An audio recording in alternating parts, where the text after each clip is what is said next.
Hello नमस्ते प्रणाम हर हर महादेव। हम आप सबके भाई दीपक दीपांशु। तो आप सभी को स्वागत है हमारे इस यूट्यूब चैनल में दीपक दीपांशु राइटर में। तो आप लोग कैसे हैं?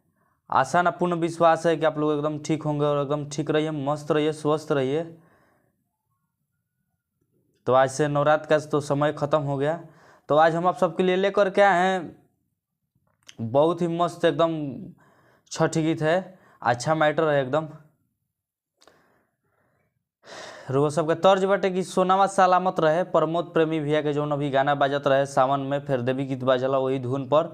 रो सबके देवी गीत भी लेकर के आई रही, फिर एगो छठ गीत भी लेकर के आई बनी। बहुत ही वो जबरदस्त मैटर बाटे 2024। लेकिन वो देवी गीत कुछ अलग मैटर है, ये कुछ अलग मैटर बा। तो हमारा आशा ना पूर्ण विश्वास बाटे कि भैया आप सबके बहुत ही बेहद पसंद आई। तो जे भी भाई अभी तक हमारे इस चैनल के सब्सक्राइब नहीं के लिए प्लीज़ वो सब सब्सक्राइब कर ली, बेल आइकन प्रेस कर ली, ताकि जो भी वीडियो लेकर के आई नोटिफिकेशन आप लोग के पास पहुँचे, आप लोग उस वीडियो को देख सकी जा। और वीडियो अच्छा लगी तो आप सब लाइक शेयर कमेंट जरूर करब जाए। एक एक प्यारा सा कमेंट आप लोग अपने भाई खातिर जरूर कर देव जाए। और अपने भाई दीपक दीपांशु का और इस चैनल के आप सब खूब सारा अपन प्यार और आशीर्वाद एकदम बरसाई जा दी जाए।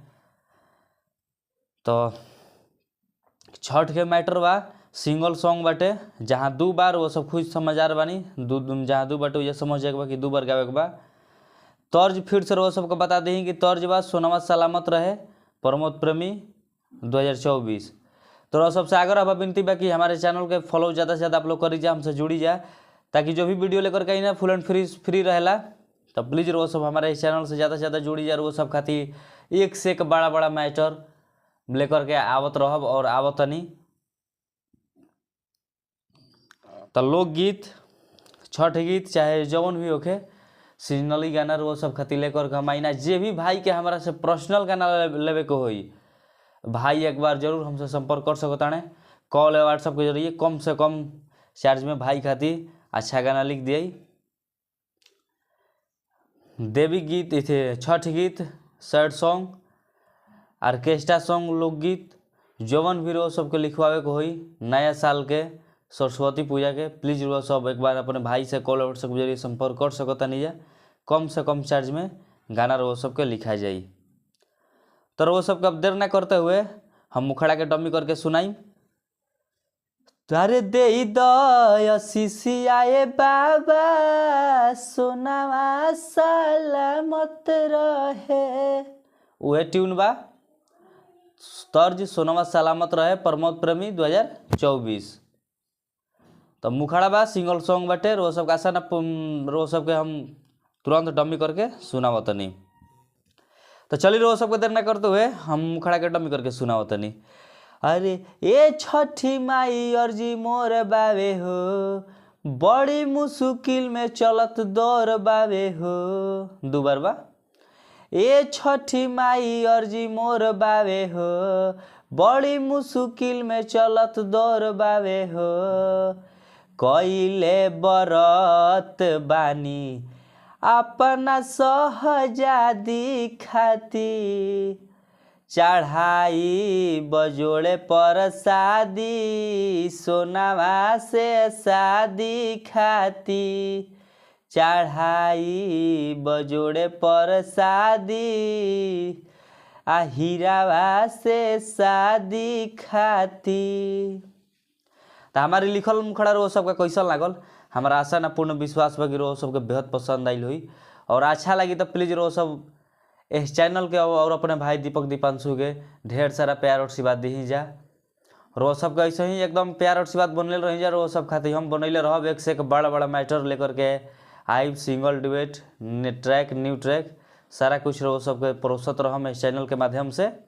तो प्लीज़ वो सब हमारे चैनल के ज़्यादा से ज़्यादा आप लोग फॉलो कर ली। आज जे भी भाई के पर्सनल गाना लेवे के वही भाई कॉल व्हाट्सएप के जरिए एक बार आप लोग संपर्क कर सकता नहीं है। भाई खातिर कम से कम रुपया में गाना लिख दिए। चलिए फर्स्ट अंतरा की ओर लेकर के चलते नहीं। तो चलिए हमने गई फर्स्ट अंतरा बाटे। तो रो सब चैनल में वीडियो के माध्यम से रो सब बनल रही जा। रो सब के पूरा गाना लिख करके लिखले बानी। ये अभी फर्स्ट अंतरा बा, सेकेंड अंतरा बाकी बा। रो सब दोनों अंतरा हम गा करके बता के गा के सुना देता नहीं, बता देता नहीं, रो सबके समझ में आ जाई। तो चलिए रो सब प्लीज़ आप लोग ज़्यादा से ज़्यादा हमारे चैनल के माध्यम से जुड़ी जा, ताकि जो भी वीडियो लेकर के ना फुल एंड फ्री सॉन्ग रहेला, तब प्लीज़ रो सब हमारे चैनल के ज़्यादा से ज़्यादा सब्सक्राइब करी जा, लाइक करी जा, शेयर करी जा, एक एक अपन प्यारा सा कमेंट करके अपने भाई के प्यार और आशीर्वाद दी जा कि हाँ कैसन लिखता नहीं कैसन का, रो सब कमेंट के माध्यम से जरूर बतलाई जा। आ जे भी भाई के हमारा से पर्सनल गाना लेवे के होके भाई एक बार हमरा के अपना सेवा के मौका दी जा। रो सबके एकदम बहुत ही बढ़िया मैटर, अच्छा अच्छा रंगदारी, लोकगीत, छठ गीत, सैड सॉन्ग, रो सबके एकदम बढ़िया बढ़िया मैटर मिली। तो चलिए रो सबके हम फर्स्ट अंतरा के डमी करके सुनाओ तनी। जल्दी से रउआई जोड़ी लगाई हो, ए तने बिनतिया कर तानी छठी माई हो, दोनों बेकत मिलके परब करब जाए, अगला बार जोड़े कलशुप के धरब जा, चाही नाही हमारा रुपिया पैसा सोना चांदी खाती, चढ़ाई बजोड़े पर शादी, सोनावा से शादी खाती, चढ़ाई नारियल पर शादी, हीरावा से शादी खाती। तो हमारी जौन मुखड़ा में बाटे पंच लाइन उहे बाटे ही, रो सब मुखड़ा से अपन देख ले जा, मिला ले जा। हमारी फर्स्ट अंतरा कैसन लागल रो सब पूरा अब गाना के सुन करके सेकंड अंतरा भी सुन करके आप लोग अपना एक प्यारा सा कमेंट करके जरूर बतलाई जा कि हाँ भाई गाना ये कैसन लागल है। ये छठ गीत बाटे, तो हमारा आशा ना पूर्ण विश्वास बा कि रो सबके पूरा मैटर बेहद पसंद आई, और अच्छा लगी तो वो सब दबा के वीडियो के आप लोग ज़्यादा से ज़्यादा लाइक शेयर कमेंट आप लोग जरूर करब जा, एकदम चैनल के सब्सक्राइब करके अपने भाई दीपक दीपांशु के ढेर सारा प्यार और आशीर्वाद और चैनल के दी जा।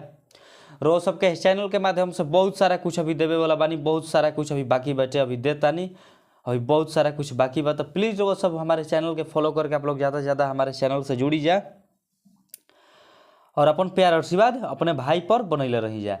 आ जे भी भाई के को पर्सनल गाना लेवे के होई भाई कॉल व्हाट्सएप के जरिए संपर्क कर सकता है। तो चलिए रो सबके हम सेकंड अंतरा की ओर लेकर के चलता नहीं। चलिए हमनी के सेकंड अंतरा बाटे, तो जे भी भाई के गाना पसंद आई भाई अपन नाम रह करके गा सकता है। अब भाई आप लोग ही गाना, आप लोग कौनो भी गाना गावत अड़ो, आप लोग देवी गीत भी इतना गा गा करके भेजनी है, सैड सॉन्ग गा गा करके भेजते हैं, तो प्लीज़ वो सबसे आगे रह बैठे भैया कम से कम ए गाना के क्रेडिट दी जा, काहे कि गाना लिखल है भाई कुछ मेहनत करके लिखी ना रो सब खाती, तो रो सब प्लीज़ हमार भी नाम में डाल दी जा।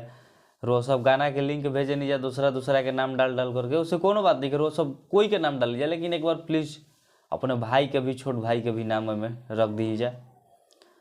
का पता है केहू के भैया कभी भी कुछ भी हो सकेला, मान ली कि वायरल हो गई तो कुछ मान ली भैया हमनियों के मेहनत करो तो नहीं जा, मान ली कोनो प्लेटफॉर्म नहीं मिलत, चाहे अच्छा कोई प्लेटफॉर्म नहीं मिलत ना, तो भैया इस चैनल के माध्यम से का रोज सबके बहुत कुछ दे दी थी।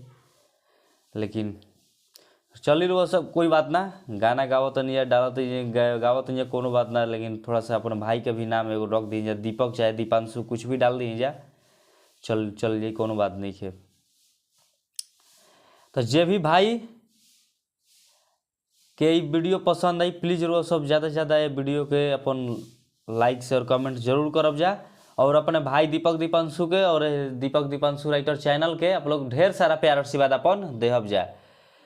चलिए आ जेकरा भी पर्सनल गाना लेवे के होई भाई के कम से कम चार्ज में अच्छा मैटर अच्छा गाना वो सब खातिर लिख दे, तो सब एक बार अपन सेवा के मौका जरूर देहब जा। चलिए हम सेकंड अंतरा के डमी करके सुनावत नहीं।